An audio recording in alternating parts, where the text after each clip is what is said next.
को निकाल तो मैं तुझे वहां पर आकर आशीष दूंगा। परमेश्वर ने इन 10 हुक्मों को पुराने नियम में दिया। लोग बोलते पुराने नियम के 10 हुक्म खत्म हो चुके हैं, ऐसा नहीं है। सारे हुक्म खत्म नहीं हुए। बलियां अब नहीं चढ़ती क्योंकि यीशु मसीह बलि खुद अपनी चढ़ाकर हमें बलियों से फ्री कर गया।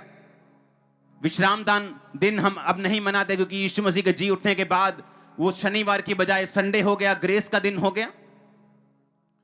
लेकिन बाकी आज्ञाएं, तू खून ना करना 13 आयत, तू व्यभिचार ना करना, तू चोरी ना करना, किसी के विरुद्ध झूठी साक्षी ना देना, किसी के घर का लालच ना करना, ये अभी भी वैसी की वैसी हैं। जबकि कुछ आज्ञाएं इनमें से ऐसी हैं जिनको यीशु मसीह ने नया नियम में और कड़ा कर दिया और मजबूत कर दिया और ज्यादा कठिन कर दिया। निर्गमन 20 की जो 10 आज्ञाएं हैं उनमें से जो 7वीं आज्ञा है वो है तू व्यभिचार ना करना। और अगर हम इस पुराने नियम की आज्ञा को नया नियम में 5 मत्ती 5 उसकी 27 में पढ़े, मैं सिर्फ पढ़ूंगा, आप सुनेंगे। तुम सुन चुके हो कि कहा गया था, कब कहा गया था? निर्गमन में, कि व्यभिचार ना करना, परंतु मैं तुमसे कहता हूं यदि कोई स्त्री पर कुदृष्टि गंदी निगाह डाले तो वह मन में उसके प्रति व्यभिचार कर चुका। यदि तेरी दाहिनी आंख तुझे ठोकर दे तो उसे निकाल कर फेंक दे, भला होगा कि तेरे अंगों में से एक नाश हो जाए और तेरा सारा शरीर नरक में ना डाला जाए। यह पुराने नियम की 7वीं आज्ञा थी, तू व्यभिचार ना करना। लिखा ये आज्ञा व्यभिचार को वर्जित करती, यानी उसको मनाही करती। अनैतिकता और कामुक पापों को यह बयान करती है कि एक व्यक्ति को अपने जीवन साथी से ही विश्वास योग्यता के साथ रहना चाहिए और उसको धोखा नहीं देना चाहिए, क्योंकि अविश्वास योग्यता और व्यभिचार परमेश्वर की दृष्टि में लिखा इतना घृणित है कि पूरी बाइबल इसके खिलाफ है। व्यभिचार गंदी पिक्चर्स को देखना, गंदी वीडियोस को देखना, मन में गंदे विचारों को पालना, उन्हें सोचना और उनमें आगे बढ़ना। व्यभिचार इतना गंभीर पाप है कि परमेश्वर के वचन का यह अनादर करने के बराबर है और परमेश्वर की 10 आज्ञाओं में से एक और यीशु मसीह की मत्ती की आज्ञाओं को तोड़ने के बराबर है। बाइबल में जितने भी पाप हैं, बाइबल कहती है कि व्यभिचार एक ऐसा इकलौता पाप है जो आप अपने शरीर के खिलाफ करते हो। लिखा व्यभिचार करने वाला व्यक्ति अपने शरीर के खिलाफ पाप करता है और बाइबल कहती है अगर आप अपने शरीर को खिलाफ पाप करेंगे जहां पर पवित्र आत्मा रहता है तो परमेश्वर इसका दंड आपको देगा। दुनिया में बहुत सारी ऐसी घटनाएं हैं जहां पर लोग इस व्यभिचार के कारण मर गए और अगर आप ध्यान लगाएं दुनिया में वो और ऐसी कितनी गंभीर बीमारियां हैं जो इस व्यभिचार के पाप की वजह से लोगों को लगती हैं। वो मानसिक, शारीरिक और पैसे की कमी की प्रॉब्लम उनकी लाइफ में सदा रहती है। व्यभिचार एक ऐसा पाप है, अगर यह आपकी लाइफ में रहे तो नीति वचन 5 उसकी 1 आयत से मैं पढ़ूंगा। हे मेरे पुत्र, मेरी बुद्धि की बातों की ओर ध्यान दे, मेरी समझ की बातों की ओर कान लगा, जिससे तेरा विवेक सुरक्षित बना रहे और तू ज्ञान के वचनों को थामे रहे। क्योंकि पराई औरत के होठों से मधु शहद टपकता है, उसकी बातें तेल से भी अधिक चिकनी हैं, लेकिन उसका परिणाम नाग दोना सा कड़वा और 2 धारी तलवार सा पैना है। उसके पांव मृत्यु की ओर बढ़ते हैं, उसके पग अधोलोक तक पहुंचते हैं, इसलिए उसे जीवन का समथर पथ नहीं मिल पाता। उसके चाल चलन में चंचलता है, परंतु वह उसे आप नहीं जानती। परमेश्वर ने कहा कि पराई औरत जिसके होठों से मधु टपकता है वो फुसलाने वाली, वो अट्रैक्ट करने वाली, लेकिन बाइबल कहती है ऐसे लोगों को जीवन का समथर पथ, यानी कभी भी उनका जीवन सीधा नहीं रहता। अगर आप व्यभिचारी लोगों को देखें उनकी लाइफ में हमेशा ट्रबल रहेगा। उसने लिखा कि उसे जीवन का समथर पथ नहीं मिल पाता। फिर बंदे सोचते हैं यार यार डोले शोले तो बहुत थे यार, ऐसा कैसे बीमारी हो गई? लोग सोचते हैं यार बड़ा पैसे वाला है, इसको ये ऐसा क्यों हो गया?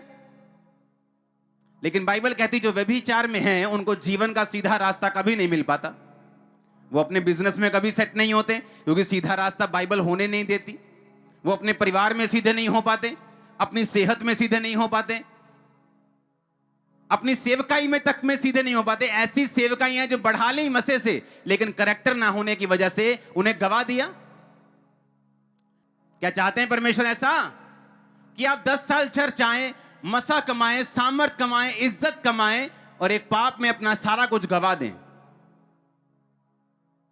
परमेश्वर तो ऐसा नहीं चाहते, लेकिन शैतान ऐसा चाहता है क्योंकि शुरू से उसे मेहनत को व्यर्थ करने का एक लालसा है उसके अंदर। बाइबल कहती मुझ में की गई मेहनत व्यर्थ नहीं जाती, लेकिन मुझसे बाहर नहीं। और शैतान जानता है आपकी मेहनत व्यर्थ कैसे करनी, पाप में गिरा के। लिखा उसे जीवन का समथर पथ नहीं मिल पाता, उसे जीवन का सीधा रास्ता नहीं मिल पाता जो लोग व्यभिचार में रहते हैं। पुराने नियम में लिखा था तुम व्यभिचार मत करना। आपको क्या लगता है परमेश्वर ने आपको बोर करने के लिए ऐसा बोला? क्योंकि परमेश्वर जानता है कि ये शैतान के हथियार हैं ताकि आपको जीवन का समथर क्लीन सीधा रास्ता ना मिल पाए, आप इधर उधर भटकते रहें, आपकी जिंदगी में शैतान काम करता रहे। यह शैतान की योजना थी। बाइबल कहती है दाऊद की जिंदगी में व्यभिचार के अलावा पूरी दुनिया में, पूरी लाइफ में कोई पाप नहीं पाया गया। और उस पाप के दूरगामी परिणाम थे क्या? उसके घर में तलवार चली क्योंकि उसने बेतशेबा के पति को तलवार से मारकर उसे अपना कर लिया। नातान नबी आके बोलता है दाऊद तेरे पास परमेश्वर कहता मैंने सब कुछ दिया और मैं और भी बहुत कुछ देने वाला था। व्यभिचार शैतान का एक हथियार था कि दाऊद की जिंदगी में इतना कुछ था, परमेश्वर कहता मैं अभी और भी देने वाला था। यानी परमेश्वर जब आपको चुनता है, अनएंडिंग ब्लेसिंग्स उसके दिल में आपके लिए रहती हैं। आप सोचते हैं अच्छा मेरे पास अब 100 एकड़ है, अच्छा मेरे पास अब 10 लाख लोग हैं। परमेश्वर कहता नहीं, तो शुरुआत है। मैं तो अभी बहुत कुछ देने वाला था, मैं तो अभी 1 करोड़ देने वाला था, मैं तो अभी तेरे को 5 करोड़ रूहें देने वाला था। ये तो अभी शुरुआत थी। मैं तो तेरे को और बड़ा बिजनेस देने वाला था, मैं तो तेरी चंगा करने वाला था। सोचो परमेश्वर आपसे क्या कहता होगा। और परमेश्वर ने कहा तूने बेतशेबा को अपना करके उसके पति को तलवार से मरवा दिया, इसलिए अब तेरे घर में भी तलवार चलेगी। और बाइबल कहती उसके घर में तलवार चली, उसके अपने बेटे ने दूसरे सौतेले भाई को मार दिया और उस परिवार में खून हुए और वो परिवार दाऊद के भी खिलाफ हुआ, फिर उसका खून हुआ और ये खून चलता रहा क्योंकि दाऊद ने व्यभिचार का पाप किया। उसे जीवन का समथर पथ नहीं मिला। माफी मांगने पर माफ कर दिया गया, लेकिन रास्ता सेम नहीं रहा। माफी मांगने पे मिल जाती, लेकिन अब आप रास्ता वो नहीं जो आप सीधे रास्ते फगवाड़ा से लुधियाना जा रहे थे, अब आप सीधा नहीं जा पाएंगे। आपको होशियारपुर जाना पड़ेगा, गढ़शंकर जाना पड़ेगा, घूमना पड़ेगा और फिर वहां आना पड़ेगा, क्योंकि ये आपने चुना, परमेश्वर ने नहीं। उसने कहा उसे जीवन का सीधा रास्ता नहीं मिल पाता जो लोग व्यभिचार करते हैं। लिखा इसके परिणाम दूरगामी और गंभीर होते हैं। नीति वचन 6 मैं 23 में पढ़ूंगा, आप उसे 26 से देखेंगे। आज्ञा तो दीपक और शिक्षा ज्योति और सिखाने वाले की डांट जीवन का मार्ग है, ताकि तुझको बुरी स्त्री से बचाए और पराई स्त्री की चिकनी चुपड़ी बातों से बचाए। उसकी सुंदरता देखकर अपने मन में अभिलाषा ना कर, वह तुझे अपने कटाक्ष में फंसाने ना पाए, क्योंकि वैश्यागमन के कारण मनुष्य टुकड़ों का भिखारी हो जाता है। व्यभिचारिणी अनमोल जीवन का अहेर कर लेती है। मैं ऐसे लोगों को जानता हूं जिनकी जिंदगी में परमेश्वर की योजना थी कि उन्होंने सेवा करनी थी, यहां पे बड़े बड़े काम करने थे, लेकिन व्यभिचार के कारण मैंने उनको निकाला यहां से और वो घरों में बैठे अभी ऑनलाइन देख रहे होंगे। क्योंकि बाइबल क्या कहती है? व्यभिचारिणी अनमोल जीवन का शिकार कर लेती है। बोलो शिकार कर लेती है। अहेर का मतलब होता है शिकार करना। कि जो व्यभिचारिणी ये जो आत्मा है, अगर आप प्रकाशित वाक्य में देखें तो व्यभिचार की एक स्पिरिट है। बाइबल कहती है एक दुष्ट आत्मा है जो हर वक्त परमेश्वर के दासों के पीछे और विश्वासियों के पीछे लगी रहती। आप नहीं जानते, मैं पूरी दुनिया घूमा हूं, मुझे मालूम है कौन रियल प्रॉफिट है, कौन रियल अपोस्टल है, कौन रियल पास्टर है, मुझे मालूम है। मैं जानता हूं लोग कितने धोखेबाज हैं, कितने व्यभिचारी हैं, कितने चोर हैं, मैं सब जानता हूं। और मुझे मालूम है एंड क्या होगा उनका, क्योंकि बाइबल कहती व्यभिचारिणी अनमोल जीवन का शिकार कर लेती। लिखा क्या हो सकता है कोई अपने छाती पर आग रख ले और उसके कपड़े ना जले? क्या हो सकता है कोई अंगारों पर चले और उसके पांव ना झुलसे? जो पराई स्त्री के पास जाता है वो ऐसा ही है, वरन जो कोई उसको छुएगा वो दंड से ना बचेगा। 32-33 आयत को मैं पढ़ूंगा। जो पर स्त्री गमन करता है वो निर्बुद्धि है, वो अपने प्राणों को नष्ट करना चाहता है, वही ऐसा करता है। उसको घायल और अपमानित होना पड़ेगा और उसकी नामधराई कभी ना मिटेगी। परमेश्वर ने कहा जो व्यभिचार करेंगे उसका असर क्या होगा? वो आपके मुंह को पकड़ने नहीं आएगा, तू मत कर, लेकिन उसने कहा तुम्हें घायल होना पड़ेगा, अपमानित होना पड़ेगा और तुम्हारी बेइज्जती जब तक तुम इस दुनिया में रहोगे कभी नहीं मिटेगी। इमेजिन कर सकते हैं, कहता जब तक तुम इस दुनिया में रहोगे लास्ट टाइम तक वो बेइज्जती तुम्हें फॉलो करेगी। कभी तुम्हारे बच्चे से देगी, कभी तुम्हारे ताया से देगी, कभी तुम्हारे बिजनेस से देगी, हमेशा तुम्हारी इंसल्ट होती रहेगी जब तक तुम धरती पे रहोगे। और जैसे ही आप आज इस पाप की क्षमा मांगेंगे और दुनिया में दोबारा इसको ना करने का वायदा करेंगे, इज्जत आज से आपको फॉलो करेगी।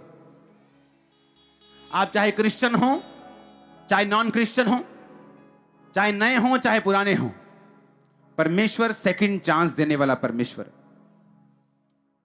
मजाक करते लोग अपनी जिंदगी के साथ, एक बार गिर गए, माफी मांग ली, फिर गिर गए, क्या ड्रामा चल रहा है ये? तुम्हारी जिंदगी नहीं है, तुम जोकर हो, स्पिरिचुअल जोकर हो तुम, और तुमने सर्कस चला रखी।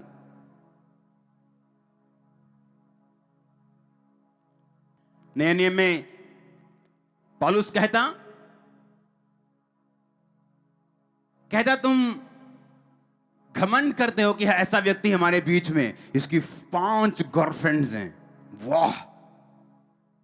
कहता ऐसा व्यक्ति निकाल दिया जाए, शरीर के विनाश के लिए शैतान को सौंप दिया जाए।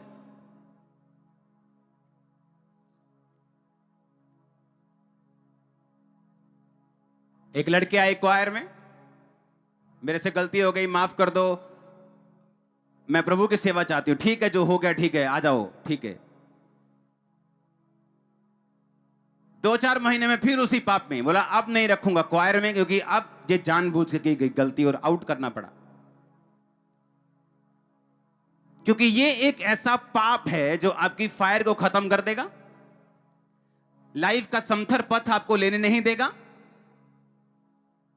अनमोल जीवन का शिकार कर लेगा। और लिखा घायल होना पड़ेगा, अपमानित होना पड़ेगा और नाम धराई कभी नहीं मिटेगी।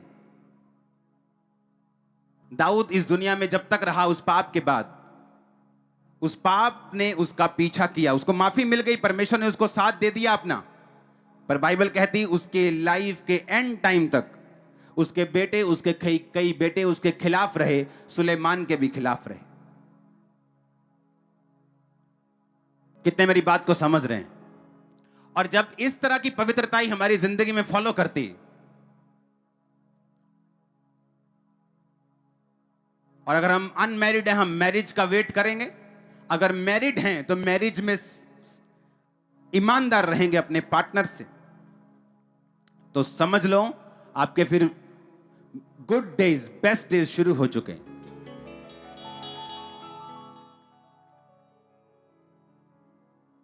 क्योंकि बाइबल कहती है इसके परिणाम दूर वाले। इसके परिणाम कौन से हैं?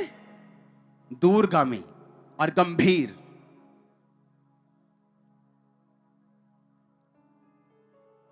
मैं ऐसे लोगों को जानता हूं जिन 40 साल से क्रिश्चियन हैं, लेकिन अगर आप उनके घरों में चले जाएं और उनके पड़ोसियों के पास चले जाएं, अविश्वासी और विश्वासियों में कोई फर्क नहीं नजर आएगा। कारण है पवित्रता में ना रहना। क्योंकि यही पवित्रता है जो अट्रैक्ट करती है परमेश्वर के फेवर को, जो खींचती है परमेश्वर के मसे को, जो खींचती है परमेश्वर के अनइमेजिनेबल, जो आप मैं इमेजिन नहीं कर सकते, ऐसा फेवर, ऐसी ब्लेसिंग आपके आपके परिवार पे, फाइनेंस पे आती। क्योंकि आपको लगता है कि मेरी हीलिंग के लिए कोई खास एक मेडिसिन आ जाएगी या खास कुछ दिन प्रेयर हो जाएगी, लेकिन परमेश्वर आपको वचन के जरिए भी हील करते हैं। मैंने लोगों को पाप छोड़कर बढ़ते हुए देखा है, चंगा होते हुए देखा है, आजाद होते हुए देखा है। क्योंकि पाप छोड़ने से ही कई बंधन ऐसे हैं जो आपकी जिंदगी से आसानी से निकल जाते हैं। वैश्यागमन के कारण लिखा, मनुष्य टुकड़ों का भिखारी बन जाता है।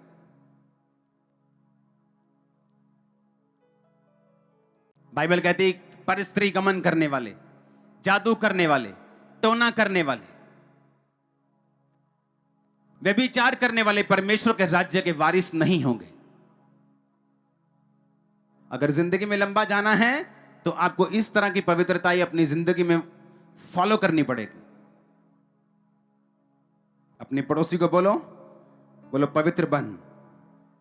परमेश्वर के वचन का अनादर मत कर, क्योंकि तू परमेश्वर का उत्तराधिकारी नहीं बन सकता अगर तू अपना जीवन वैश्याओं के हाथ में और व्यभिचारियों के हाथ में दे दे। हालेलुया।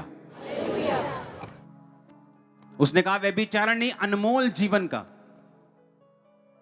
शिकार कर लेती। आप चाहते हैं आपका अनमोल जीवन शिकार हो? क्योंकि लोगों को यह मालूम नहीं होता उनकी जिंदगी में परमेश्वर की कितनी बड़ी योजना है, परमेश्वर ने किस काम के लिए उनको अपने पास बुलाया। अगर उसने आपको अपने पास बुलाया, उसने आपको कोई टेस्टिमनी देनी, गवाही देनी, आपको ऊंचा करना है, आपके रिश्तेदारों को आपके जरिए बचाना है। वो तभी बचा पाएगा अगर वो आपकी लाइफ में प्रूफ करेगा कि वो जीवित परमेश्वर है। पर ऐसा कैसे होगा? आपको मदद करनी पड़ेगी परमेश्वर की, आपको कॉपरेट करना पड़ेगा परमेश्वर के साथ, आपको उसके वचन पे चलना पड़ेगा ताकि आप सिद्ध हो सके और परमेश्वर आसमान की खिड़कियां और दरवाजे खोलकर आप पर आशीष की बारिश कर सके और लोग ये देखकर जान सके कि सचमुच ये वही व्यक्ति जिसे परमेश्वर ने बढ़ाया।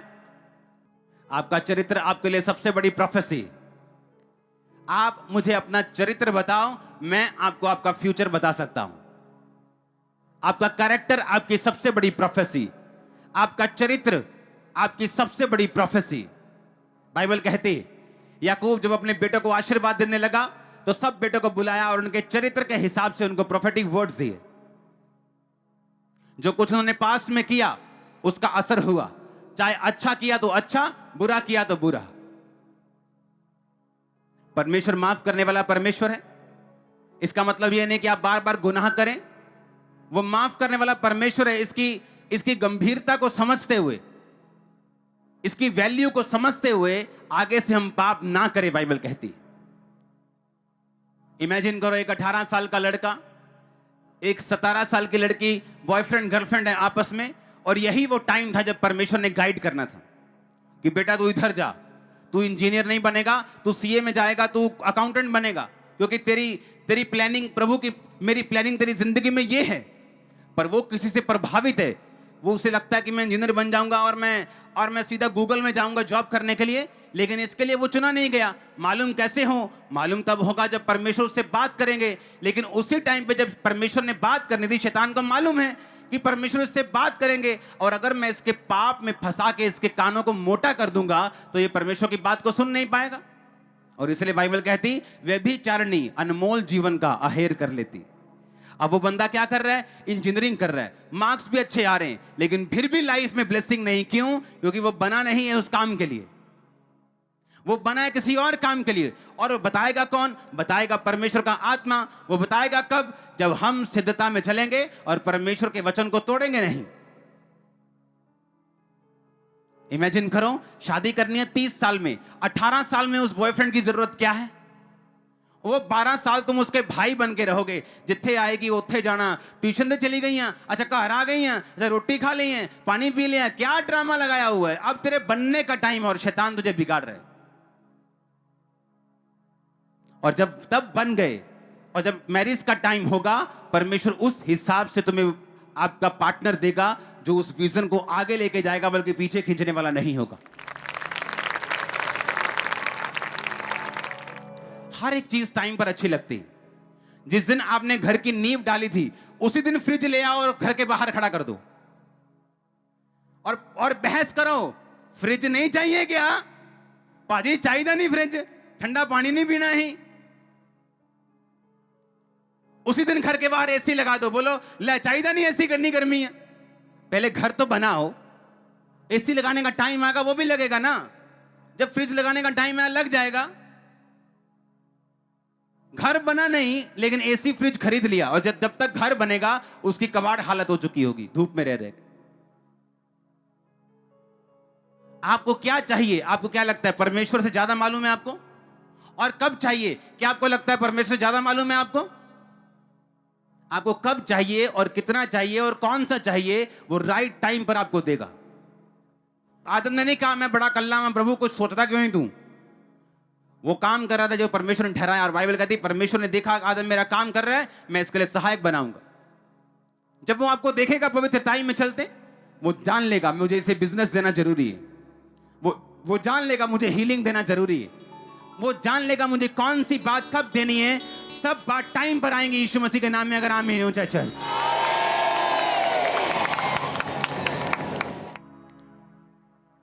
क्योंकि हर एक चीज का बाइबल कहती है धरती के नीचे एक समय है।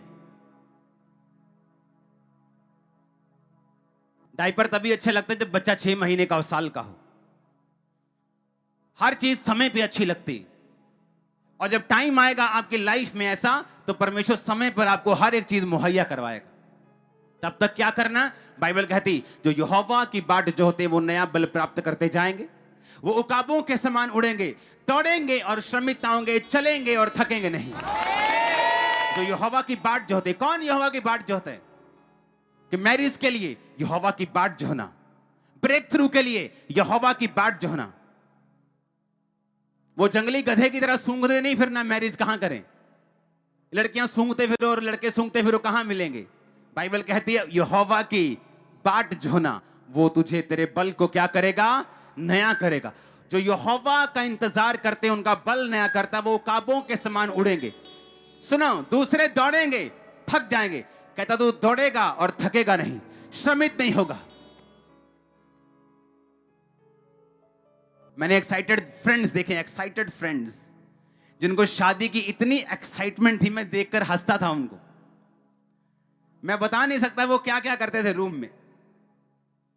शादी की एक्साइटमेंट। शादी के 1 साल बाद ऐसा क्या बोलते हैं, ऐसा उनको खत्म हुए हैं ना, वो फिनिश हुए हैं ना, वो शक्ल दिखाने जैसे भी नहीं। परमेश्वर जानता है आपको क्या देना है और कब देना है और कितना देना है। उसकी बाट को जोहना, वो सेवकाई हो, वो बिजनेस हो,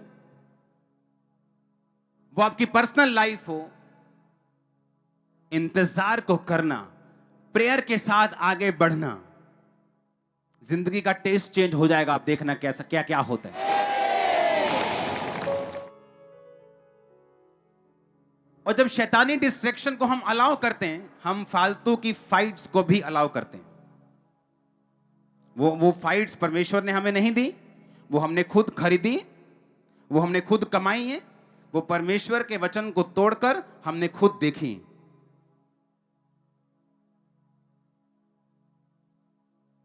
पौलुस ने कहा कामुकता, व्यभिचार कलीसिया के अंदर सहन ना किया जाए। लेकिन मैं ऐसी कलीसियाओं को जानता हूं जहां ऊपर से लेकर टॉप से लेकर नीचे तक लोग व्यभिचार में। परमेश्वर का गिफ्ट काम करना अलग बात है, उसका कैरेक्टर अलग बात है। एक व्यक्ति गिफ्ट लेके प्रभु से कैरेक्टरलेस हो सकता है, लेकिन गिफ्ट वैसे ही काम करेगा। इसलिए अंत के में परमेश्वर ने कहा, वो कहेंगे हमने तेरे नाम से ये किया वो किया, और परमेश्वर बोलेगा मैं तुझे जानता भी नहीं। अगर आप चाहते हो आपकी लाइफ का बेस्ट ना खोए और वही आपको मिले जो आपके लिए डिजाइन किया गया है, आज से आप पवित्रताई में जिएंगे यीशु मसीह के नाम में। और मर्जी आपकी है, मैं अब आपको पकड़ने वाला थोड़ी हूं घर आके।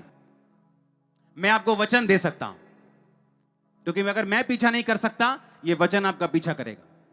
आपको मालूम होगा अब बढ़ना मेरे हाथ में है, आशीष लेना मेरे हाथ में, आगे जाना मेरे हाथ में। ऐसे लोग भी हैं जो आए चर्च लेकिन घूम इस समय वंडरलैंड में रहे होंगे। और सोचो जब लाइफ में वो मांगेंगे इमरजेंसी में, और वो रोएंगे और परमेश्वर हंसता होगा। आपको देखना होता है शैतान कहां से आपको अटैक कर रहा है।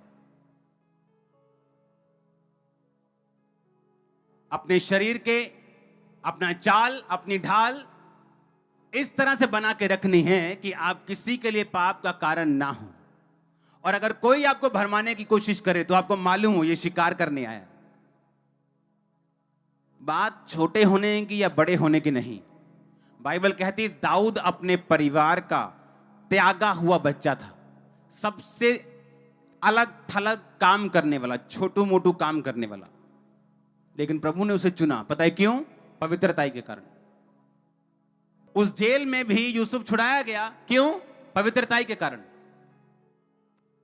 पवित्रताई एक ऐसा हथियार है, अगर आपने इसे अपना लिया आपकी लाइफ का बड़े से बड़ा बंधन एक दिन टूट जाएगा। आपको मालूम क्या? वो बड़े से बड़ा क्यों ना हो, टूटने में चाहे उसे 10 साल लग जाएं, वो बात अलग है। परमेश्वर की योजना के ऊपर निर्भर करता है। वो 1 साल में टूटे कि 10 साल में के 1 दिन में टूट जाए, वो प्रभु पर निर्भर करता है। उसकी योजना के हिसाब से हर एक बंदे की लाइफ में अलग अलग है। लेकिन मैं आपको हथियार दे रहा हूं, मैंने इसे अपनाया है, मैंने इसे यूज किया है, मैंने इसका असर देखा है। पवित्रताई एक ऐसा हथियार है, अगर आप इसे यूज करेंगे अपनी लाइफ का सबसे बड़ा बंधन आप टूटते हुए देखेंगे। वो कोई भी हो सकता है, बीमारी हो सकती है, परिवार का हो सकता है, फाइनेंशियल हो सकता है, एनीथिंग। वो नाम ले लो क्या है। अगर आप चाहते हो कि शैतान आपका शिकार ना करे, आपको इस पाप से दूर रहना होगा। दिमागी व्यभिचार, फोटोज, वीडियोस, मन की इच्छाएं। लिखा जब मन की इच्छाओं को सेकते हैं तो वो पाप को जन्म देती है। हालेलुया। जैसे ये विचार आए इसको डांट दो और ध्यान दूसरी ओर कर लो। आपको मन में आपको कंट्रोल रखना होगा, उस पवित्रताई को बना के रखना होगा। हेवन आपके लिए ये जो नीचे वाला हेवन यानी ये जो आसमान आप देख रहे हो ना, ये छोटा पड़ जाएगा आप लोगों के लिए। अपने हाथों को उठाओ। Thank you Jesus. मैं इस वचन पे विश्वास करता हूं, इस पवित्रताई को बना के रखूंगा। मैं इस वचन पे विश्वास करता हूं, मैं तेरे वचनों के ऊपर चलूंगा। उठाओ अपने हाथों को, अंगीकार करो। अगले 5 मिनट यीशु मसीह के सामर्थी नाम में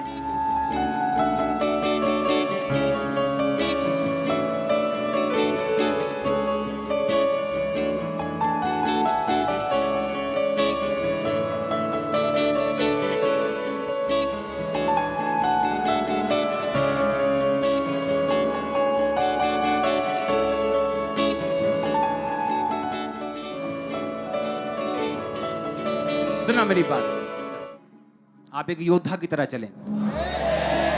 कई बार मैं इसीलिए बोलता हूं कि खंबरा चर्च में जो वचन मैं देता हूं ये सिर्फ विश्वासियों के लिए नहीं, ये पास्टर्स के लिए। ये स्ट्रांग है थोड़ा, लेकिन स्ट्रांग डाइट लेने वाले बच्चे, पंजाबी कहते हैं ना पहलवान ही बनना फिर। हाँ, हमारे YouTube चैनल को सब्सक्राइब करें ताकि आप परमेश्वर के गहरे भेदों को जान सकें कि कैसे आप परमेश्वर में बढ़ सकते हैं, कैसे आप दुष्ट आत्माओं से, नशों से, बीमारियों से और वंशों के श्रापों से आजाद हो सकते हैं।